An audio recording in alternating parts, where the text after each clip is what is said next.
जमुना जी के किनारे कुंज में उन्होंने देखा कि एक ब्रज देवी आंख बंद करके जैसे योगी लोग बैठते हैं ऐसे बैठे और प्राणायाम कभी कर रही है, कभी कुछ कर रही है।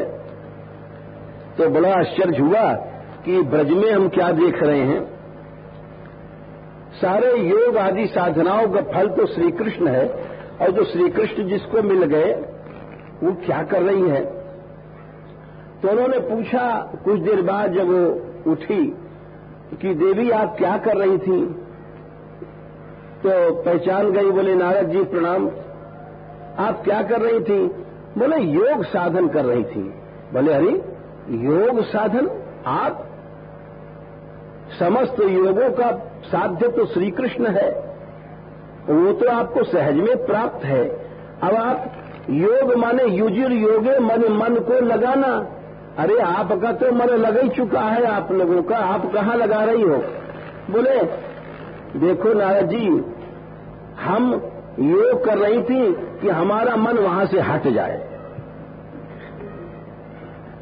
नारद जी अपना माथा पकड़ के बोलने लगे, बोले ये ब्रज में हालत है, ये न कि इस तरह से लोग साधन करते हैं करोड़ों वर्ष तक कि भगवान की स्फूर्ति हो जाए हमारे अंतःकरण में, और वो इस तरह से घुस गए हैं कि निकालने से नहीं निकलते हैं।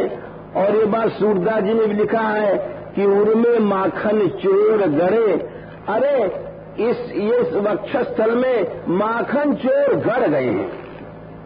अब कैसे वो निकसत नहीं सजनी, तिरछे है जुहड़े।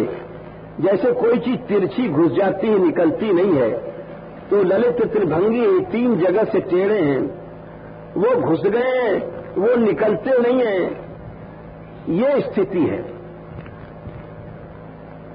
इस कारण से हृदयंगम, हृदय स्पर्शा शब्द का अर्थ सनातन जी ने किया कि ये तो गोपियां ही कह सकती हैं, क्योंकि उनके चित्त में श्री कृष्ण इस तरह से प्रवेश कर गए हैं कि ऐसे चले गए हैं, ऐसे घुस गए हैं कि निकालने पर भी नहीं। ये बात गोपियों ने स्वयं कहा है। अपनी स्थिति स्वयं बताई है श्री कृष्ण से। जब रास में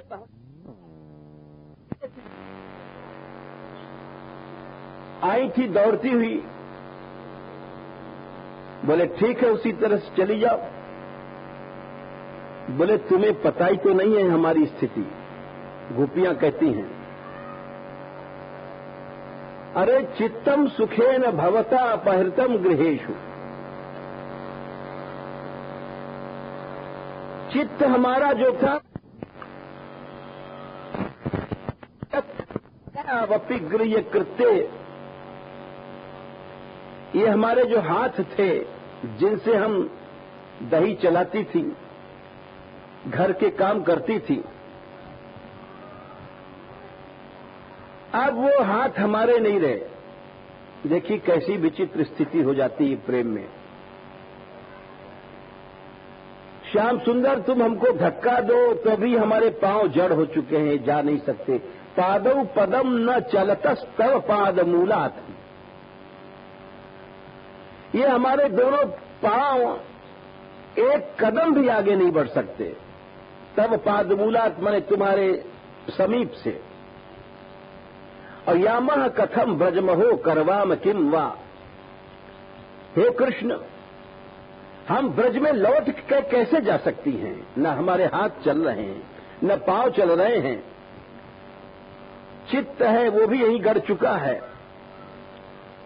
बोले इससे ज्यादा सिद्धावस्था क्या होगी। ऐसी जहां प्रेम की विवशता है, उससे ज्यादा ऊंची स्थिति क्या हो सकती है। जहां श्री कृष्ण भी कह रहे हैं जाओ, उनके कहने पर भी चरण नहीं उठे, उनके कहने पर भी हाथ नहीं उठे, उनके कहने पर भी चित्त किसी बात की न सोचे, वो कितनी ऊंची बात है। इसीलिए कितने उदाहरण दिए जाएं हृदय स्पर्शा के। चित्त इस प्रकार से चला गया श्री कृष्ण में कि जिसके लौटने की अब कोई संभावना नहीं रही, सदा के लिए चला गया। देखो भाई, ये नहीं सोचना चाहिए कि गोपियों को चला गया। हम लोगों का आज ही सवेरे एक व्यक्ति पहुंचे, हां, बाहर के थे, वो बोले बहुत कथा सुनी, मन पर असर नहीं होता है, क्या कारण है? एक निराशा की सी बात लगी, ऐसा लगा कि जैसे कोई निराश हो चुका है। बहुत कथा सुना, सत्संग किया,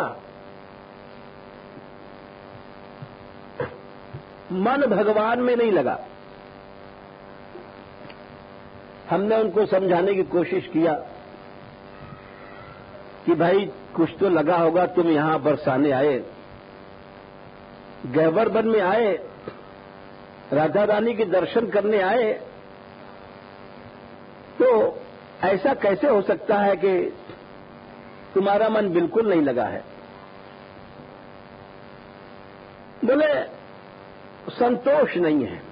हमने कहा ये तो अच्छी बात है, भगवान में मन लग जाए, इससे कभी संतोष करना भी नहीं चाहिए। कामी ही नारी प्यारी जिम लोभी के जिम दाम, परंतु निराशा नहीं रखो। एक समय ऐसा आता है, ऐसी स्थिति आती है, साधक की भी आती है। रसिक लोग कहते हैं कि साधक के अंदर भी ऐसी स्थिति होती है, जागृत स्वप्न सुषुप्ति स्फुरत में राधा पदाब्ज छटा वैकुंठे नरकेथवा मम गतिर नान्यस्तु राधाम बिना, राधा केली कथा सुदाम्बुदि चलद वीची भीरांदोलितम कालिंदी तटकुंज मंदिर वरालिंदे मनोविंदतु। अरे हमारे चित्त में श्री राधिका रानी इस तरह से बस जाए कि जागे, जागते में भी दिखाई पड़े, हर लता में, हर पत्ते में, हर कण कण में श्री राधा ही दिखाई पड़े। सो जाऊं तो उन्हीं का सपना आवे कि श्री राधिका रानी ही सपने में आई हैं, सपने में उनका विहार दिखाई पड़ रहा है, सपने में उनकी लीला दिखाई पड़ती है। सुषुप्ति, गहरी नींद में सोने के बाद भी एक आनंद की अनुभूति होती है। सब लोग कहते हैं कि आज गहरी नींद में सोए, हमारा थकान दूर हो गया। बोले हम जब सो करके उठे तो ऐसा प्रतीत हो गए कि हम श्री लाडली जी के चरणों के पास से निकुंज से हम आए हैं। ये सुषुप्ति की अनुभूति हो, ऐसा होता है, तभी तो लिखा गया है।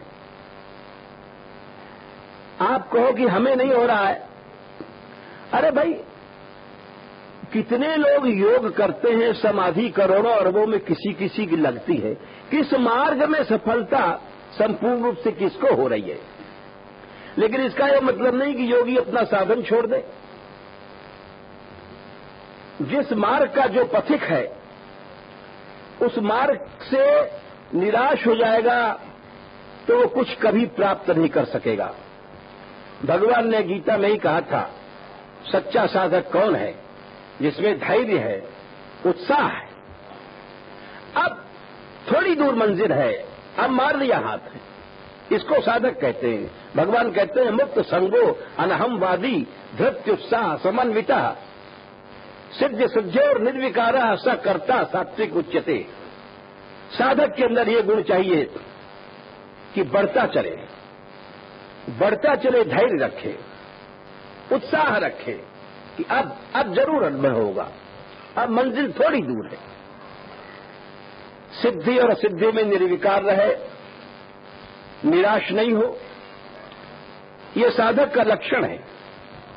इसीलिए सत्संग किया जाता है। सत्संग क्या चीज है? सत्संग वो चीज है जो लाखों जन्मों की कमाई एक क्षण में मिल जाती है। एक उदाहरण देखिए, जैसे कोई डूब रहा है, थक चुका है तैरते तैरते, और उसी समय कोई उससे कहता है बस थोड़ी दूर है और हाथ मारो और हाथ मारो, आ गए आ गए। एक विश्वास जगता है, एक उसमें हिम्मत आती है, फिर हाथ मारता है और उसी आवाज को सुनकर के किनारा पहुंच जाता है, किनारा पकड़ लेता है। शाबाश शाबाश, दौड़ते रहो और हिम्मत होती है। या खेलों में देखिए, हॉकी में, क्रिकेट में लोग बहुत जोर से हल्ला मचाते हैं, हिम्मत बढ़ाते हैं। ये सब क्या है? ये सब केवल एक मनोबल बढ़ाने की बातें हैं और मनोबल के बढ़ने से बहुत से काम जो कठिन होते हैं वो सहज में हो जाते हैं। इसी तरह से जब सत्संग मनुष्य करती है, चाल है, वो बहुत तेज हो जाती है। एक दूसरा उदाहरण लीजिए, घर में कोई कसरत करता है तो 10, 20, 25 कर लेता है।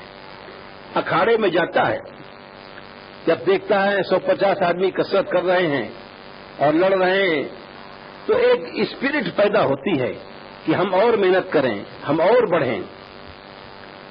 इसी तरह से सैकड़ों उदाहरण हैं। एक व्यापारी दूसरे व्यापारी को बढ़ता देखता है तो सोचता है और मेहनत करें। तब जब मनुष्य सत्संग में जाता है, वहां उन भक्तों की कथाएं, उन भगवान की कृपाओं की बातें, शास्त्र संबद्ध बातें सुनता है, तो उसके साधन में एक चाल आती है, तेज मनोगति, यानी मन में एक बहुत बड़ा विश्वास पैदा होता है, मन में एक बहुत बड़ी आस्था पैदा होती है, मन के भीतर एक धैर्य पैदा होता है, मन के भीतर एक उत्साह पैदा होता है कि देखो उनको मिले, उनको मिले, उन भक्त के साथ ऐसा अनुभव हुआ, वो हमें दिखाई नहीं पड़ता। इसी कारण से मनुष्य जिस सत्संग करने वाला जिस आस्था के साथ साधन करता है, वो आस्था वो बिना सत्संग के, बिना भगवत चरित्र श्रवण के कभी नहीं आ सकती है। हम ये कह रहे थे कि साधक के अंदर भी ये स्थिति आती है कि वो एक ऐसा समय उसको आता है कि जब जागते, सोते, उठते, बैठते और भगवान की स्मृति उसको सहज में आने लग जाती है। ऐसा होता है। केवल गोपियों की बात नहीं है, गोपियों की तो बात है ही है कि जा दिन से निरखे नंद नंदन घर आंगन बिशला गैरी चितवत चलत सोवत अरु जागत श्याम सुंदरा मेरे आगेरी। चितवत चलत सोवत जागत, सदा जब श्री कृष्ण स्मरण होने लग जाता है, बस वही सिद्धावस्था है। करना पड़ता है, यह साधन अवस्था। तो यहां ये प्रसंग हम कल बता रहे थे कि जो गोपियों ने हृदय स्पर्शा कहा, ये क्यों कहा? क्योंकि सनातन गोस्वामी जी बोले कि हृदयंगमा, तुम्हारी सारी चेष्टाएं, तुम्हारी चितवन, तुम्हारा बोलना, तुम्हारा विहार करना, वो हर समय हमारे हृदय में बसा हुआ है। बोले बसा हुआ है, इसकी पहचान क्या है? बोले स्मरण। जिसकी याद तुम्हें हर समय रहती है वही तुम्हारे मन में बसा हुआ है। ये एक बहुत बड़ा तराजू बताया। यानी हम लोगों को ऐसा साधन करना चाहिए कि सारा संसार भूल जाए और हर समय श्री कृष्ण की याद रहे। देखो भाई, यही एक ऐसी बात थी जो प्रहलाद आदि के पास जो चमत्कार हुआ, उस चमत्कार का कारण यही था। अब आप समझो, हमारे सामने काला सांप आता है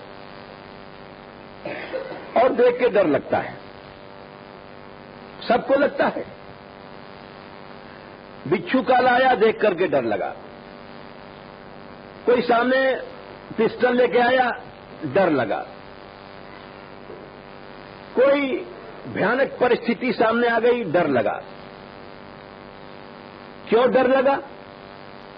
अब समझिए, इसीलिए डर लगा कि भगवान भूल गए हम यदि भगवान को याद रखते तो डर न लगता, या उस घटना को, उस परिस्थिति को यदि हम भगवान समझते तब भी डर न लगता। भगवान को भूलने की आदत है हम लोगों को। यदि भगवान अखंड रूप से मन में रहें तो भय नहीं लगेगा, और जब डर नहीं लगेगा तो उसी समय उस अखंड स्मरण के कारण वहां भगवान आ जाएंगे। ये प्रहलाद जी ने बहुत बड़ा रहस्य समझाया था असुर बालकों को। अपनी सिद्धावस्था का, ईश्वरी चमत्कारों का, ईश्वरी अनुभवों का एक बहुत बड़ा रहस्य उन्होंने बताया। वे कहते हैं एक जगह पर अपने साथियों से, असुर बालकों से, कि क्या कारण है कि सबके पास श्री कृष्ण नहीं आते हैं। हे बालकों, इसका रहस्य यही है। प्रहलाद जी कहते हैं कि देखो,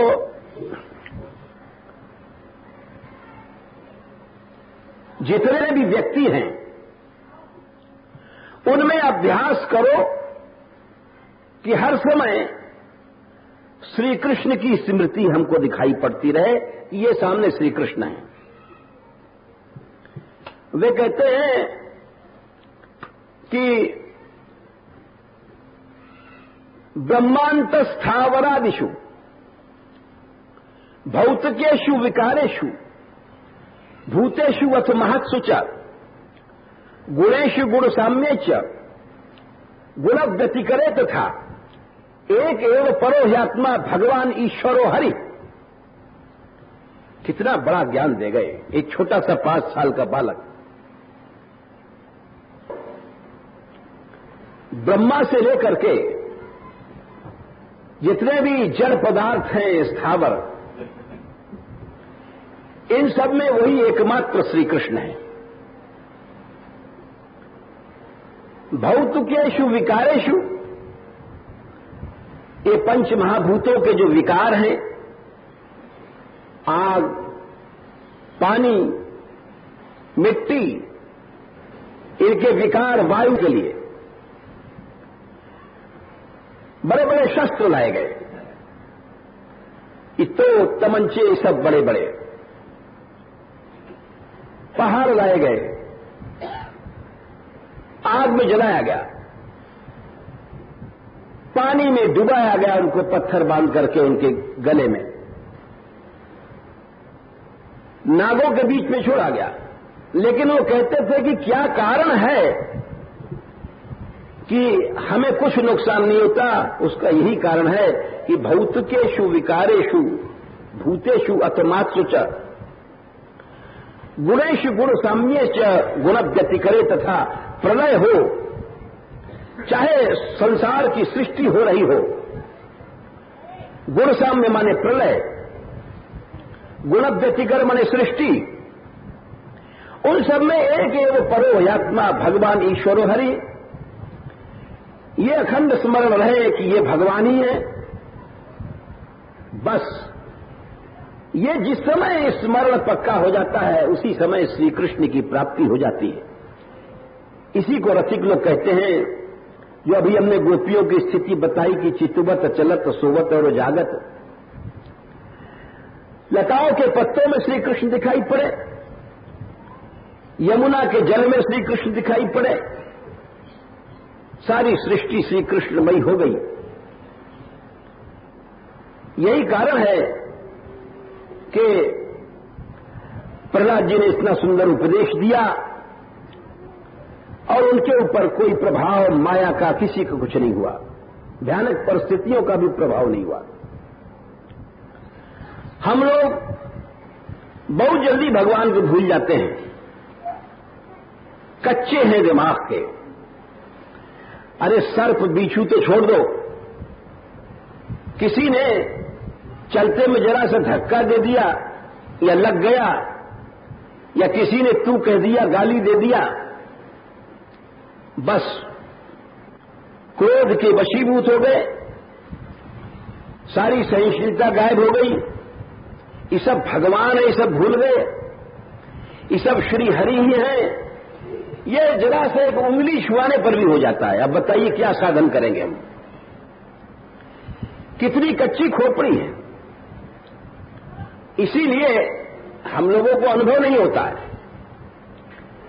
एक क्षण में ही काम आता है, क्रोध आता है, मोह आता है, लोभ आता है।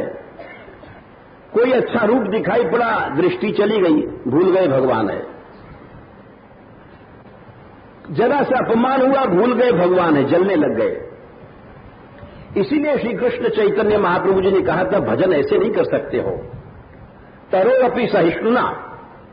जब तक तुम्हारे में सहनशीलता नहीं आएगी, तुम भजन नहीं कर सकते हो, जलते रहोगे। किसी ने तुमको जरा सा अपमान किया, उस अग्नि में जलते रहोगे। और यदि सहिष्णुता है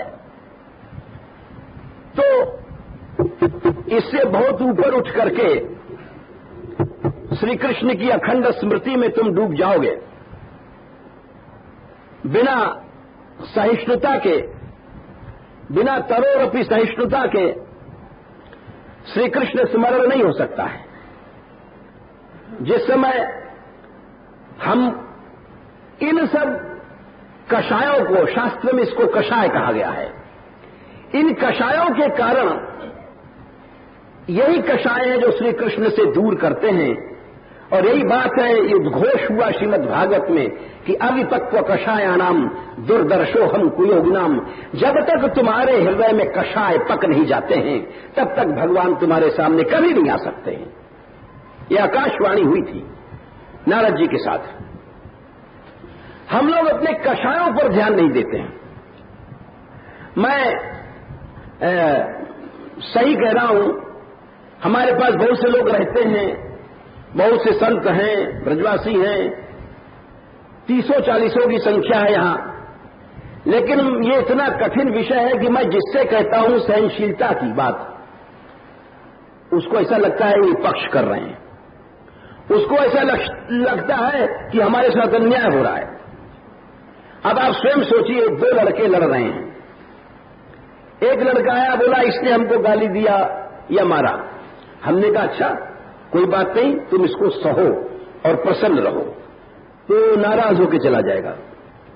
वो कहेगा कि उससे तो कुछ नहीं कहा, जिसने गाली दिया, और उसको एक चाटा भी नहीं मारा, डांटा भी नहीं बाबा ने। हमसे कहते हैं सहो, ये सब बाबा का न्याय है। तो वही स्थिति छोटे से बड़े के बीच में है। और ये निश्चित बात है कि जब तक हमारे चित्त में ये कषाय है, ये कषाय हमको भगवान से कभी नहीं मिलने देते। हम इतना भी ऊंचा, कितना से ऊंची सी ऊंची बात बताते हैं, लेकिन जीव अपने भीतर कषाय को निकालना नहीं चाहता है। जीव अपने हृदय से, यानी हम लोगों का अपने कषायों से इतना राग है, अपनी अहंता से इतना राग है। अरे कृष्ण में कैसे राग हो जाएगा? जब तक हमारा राग अपनी अहंता से है, श्री कृष्ण से कैसे हो जाएगा? प्रहलाद जी ने यही बात कहा था कि जब तक तुम्हारा राग अपनी अहंता से है, अपने व्यक्तित्व से है, अपने मैंपन से है, तब तक श्री कृष्ण में प्रेम नहीं होगा। वो एक जगह कहते हैं, सोहम प्रियस्य सुहृदः पर देवताया लीला कथास्तव नृसिंह विरंच गीता अंजस्तितर में अनुगुणन गुण विप्रयुक्तो दुर्गाणिते पद युगालय हंस संग। हे नरहरे, मैं बड़ी बड़ी कठिनाइयों को आराम से पार कर जाऊंगा, मुझे विश्वास है। ये भगवान के सामने कह रहे हैं प्रहलाद जी। बोले क्यों? अरे मैं आपका गुण गाता हूं। अब बोले गुण तो बहुत से गाते हैं। बोले नहीं, हमारा गुणगान अंजस चितारमी अनुगुणन गुण विप्रयुक्त हो। ये गुण विप्रयुक्त माने जो गुण धर्म इनसे छूट करके मैं, ये नहीं जो मेरा तेरा आपका गुण गाता हूं, इसलिए मैं बड़ी से बड़ी मुसीबतों को पार कर जाऊंगा। हम लोग अपने राग, अपने द्वेष, अपनी अहंता को छोड़ते नहीं है, गुण विप्रयुक्त होते नहीं है, इसलिए कषाय हमारे पकते नहीं है, और भगवान चमत्कार कहां से आ जाएगा? अरे केवल किसी एक महापुरुष की बात नहीं है कि भाई चैतन्य महाप्रभु ने कहा। रामायण देखिए तो सब ही मान प्रद आप अमानी, वही आ गया अमानी ना मान देना। कौन किसको मान देता है? हर व्यक्ति एक दूसरे के सम्मान से चिढ़ता है, हम देखते हैं यहां पर। अब क्या यही रास्ता है? तुमको भगवान से भी यही रास्ता मिलेगा? तुम्हारे हृदय में जलन बैठा हुआ, तुम्हारे हृदय में ईर्ष्या की अग्नि धधक रही है, तुम भगवान से कैसे मिल सकते हो? यही कारण है कि हमारे हृदय में भगवान हृदयंगम नहीं होते हैं। श्री कृष्ण घुसते नहीं हैं। घुसे कहां से घुसे? आगे अब दूसरा शब्द हम चल रहे हैं, ये तो हृदय स्पृशः की बात थी, कल भी हमने विषय लिया था। आगे कहते हैं श्री सनातन जी कि यहां 3 प्रकार के विहार की बात कही गई है। प्रेमस्य मनोवृत्ति विशेषे स्फूर्ते। प्रेम वीक्षणम शब्द में प्रेम तो मन के विहार का प्रतीक है।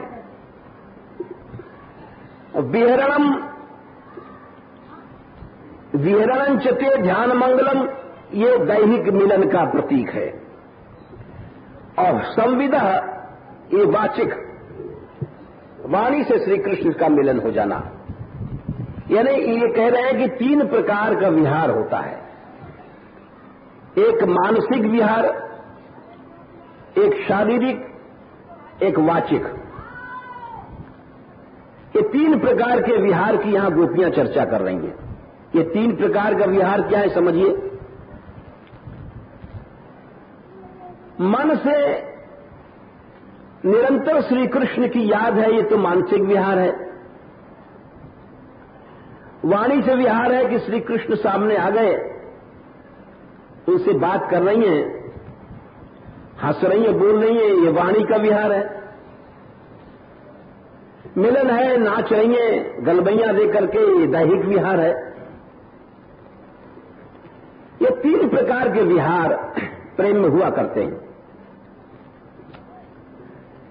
उदाहरण ले लीजिए, वाणी के विहार क्या है?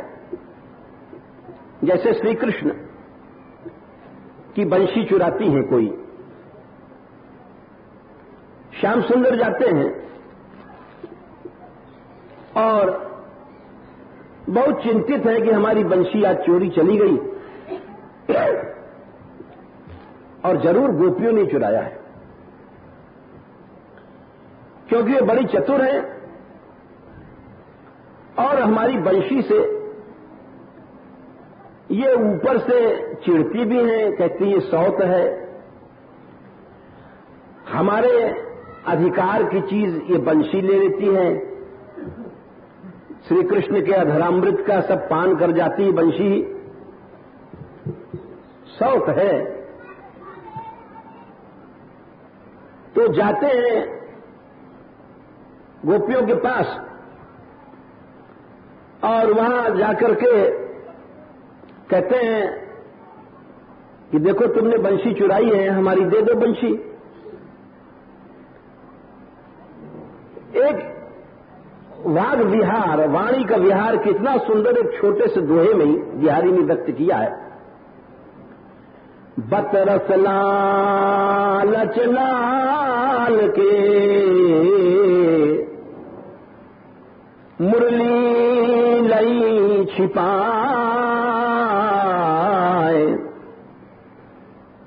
सौम करे भौहन हंसे,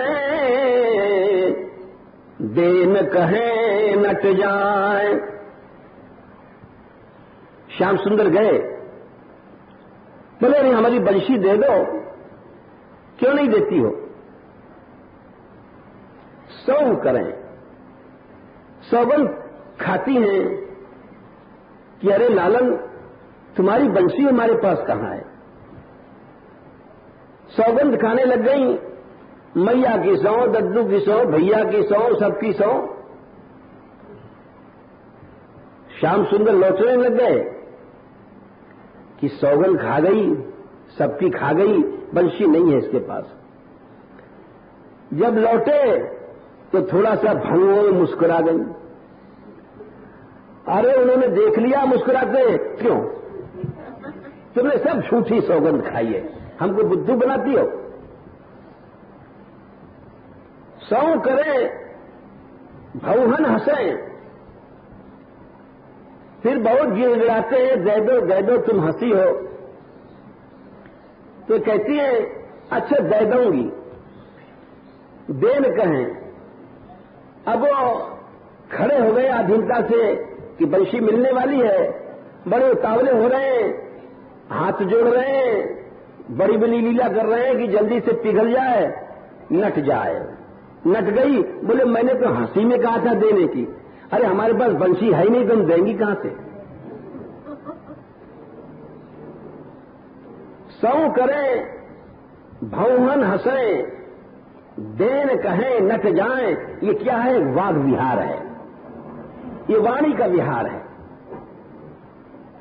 इसी तरह से ये 3 प्रकार का विहार लिखते हैं, तो सब बातें याद आती हैं।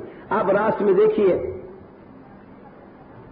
ठाकुर जी कोई मनिहारिन बन के आए,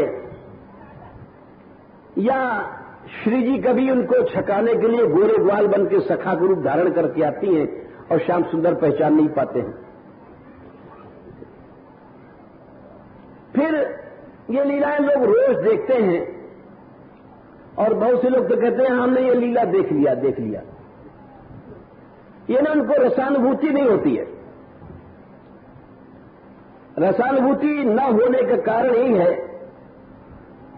कि वो उस लीला की गंभीरता यानी इस क्रीड़ा की रसमयता को नहीं समझ पाए। ऐसा जब संसार में होता है तो कहानी बन जाती है, लोग बहुत जल्दी चर्चा करते हैं वहां ऐसा हुआ। लेकिन जो भगवत लीला में घटना होती है तो उसमें उसकी रसमयता को समझ नहीं पाते। अब देखिए, जो जैसे हम एक घटना है ये, उसको और कृष्ण लीला से तुलना कीजिए, आपको समझ में आ जाएगा कि इस लीला में है ऐतिहासिक। जैसे श्री ठाकुर जी को श्री लाडली जी गोरे ग्वाल बनकर के ठग लेती हैं, वैसे एक इतिहास में घटना हुई है। और शैलपुर एक राजधानी थी, रियासत थी। वहां एक परम वीर कन्या सुंदरबाई जिसका नाम था, वो रहती थी। कुंवारी थी, ब्याह तो हुआ नहीं था, बगीचे में खेल रही थी। अकस्मात उधर से किसी बड़े राज्य का राजकुमार निकल रहा था घोड़े पर, और उसको ये पता नहीं था। वो वहां घोड़ा बांध करके और लेट गया। उतने में राजकुमारी उधर से आती है, सुंदरबाई सखियों के साथ। बड़ी वीरांगना थी। पहले के जितने क्षत्रिय अपने लड़कियों को अस्त्र सिखाते थे, उस जमाने में ये नहीं था घर घर टेलीविजन, विलासिता, भोग सामग्री, चित्रहार, गंदे गंदे ब्लू फिल्में नहीं थी। उस समय भारतवर्ष बहुत सुंदर था। उससे जितने पीछे चलते जाओगे उतना ही सुंदर था वो। जबकि लड़कियों की चरित्र हम पढ़ते हैं कन्याओं के, और आज की लड़कियों के चरित्र में कितना फर्क है। उस रहन सहन में, इस रहन सहन में हम लोग सोच नहीं सकते कितना भारतवर्ष बदल चुका है।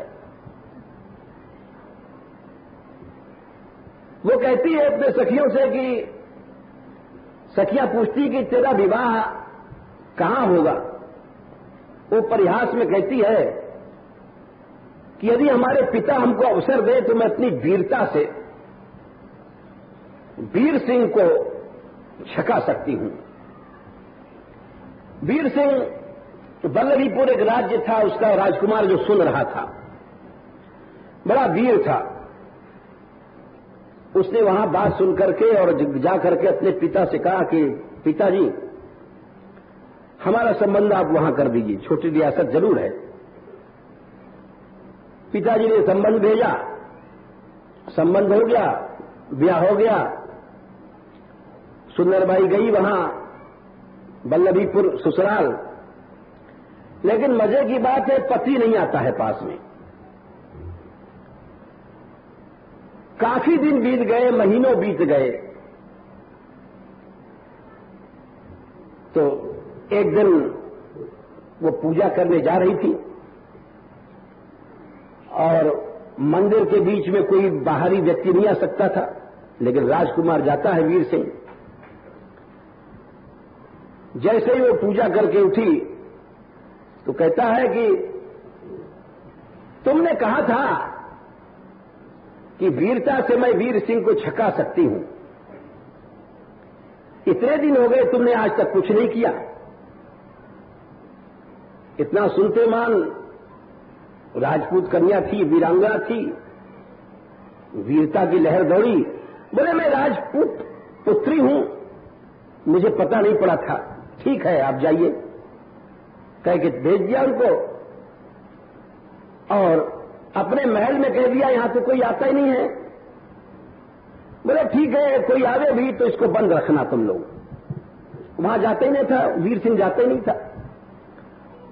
और खबर भेजा उसने अपने पिता के पास कि हमको एक घोड़ा, एक अच्छा कवच भेजो जल्दी, और वहां से यहां तक सुरंग नीचे नीचे बनवाओ यदि तुम हमारे पिता हो तो, और लाज क्षत्रियपन की रखनी है और हमारे प्रेम की रखनी है। तो सारी बातें चिट्ठी में लिख करके दिया कि आज हमारा प्रेम कसौटी मांग रहा है, इसके बिना मेरा पति से मिलन हो नहीं सकता है और होगा भी नहीं, अब मैं भी नहीं चाहती हूं। वो वीर कन्या थी। पिता ने भेज दिया चुपचाप एक घोड़ा, एक कवच, अस्त्र शस्त्र, और सुरंग का काम धीरे धीरे शुरू हो गया। घोड़ा पहुंचते ही वो पुरुष वेश में ऐसा बनाया अपने को, पाग बनी हुई है, शस्त्र है, तलवार है, बल्लम है, कृपाण है, और राज दरबार में एक नौजवान ग्रुप में जाती है। अब तो पुरुष है, लोग देते हैं बड़ा नौजवान आ रहा है लड़का घोड़े पर। उतरा, दरबार के भीतर गया। वीर सिंह अपने पिता के साथ बैठे हुए थे, जोहार किया ने सलाम जैसे नमस्कार होता है। राजा बोले तुम कौन हो युवक? बोले मैं वीर क्षत्रिय हूं और अपनी वीरता के लिए प्रसिद्ध हूं। जो काम कोई नहीं कर सकता है वो मुझे दीजिए। राजा बड़े प्रसन्न हुए, बोले ऐसा वीर क्षत्रिय युवक, तुम सच में बहुत उत्साही हो। समय आने पर तुम्हारी वीरता का पता पड़ेगा। हम तुमको नौकरी देते हैं अपने यहां। तुम्हारा नाम क्या है? बोले मेरा नाम रत्न सिंह है। तुम राजकुमार के साथ रहो, जहां जहां शिकार पर जाए इसकी रक्षा में इसके तुमको हम नियुक्त करते हैं। बोले ठीक है।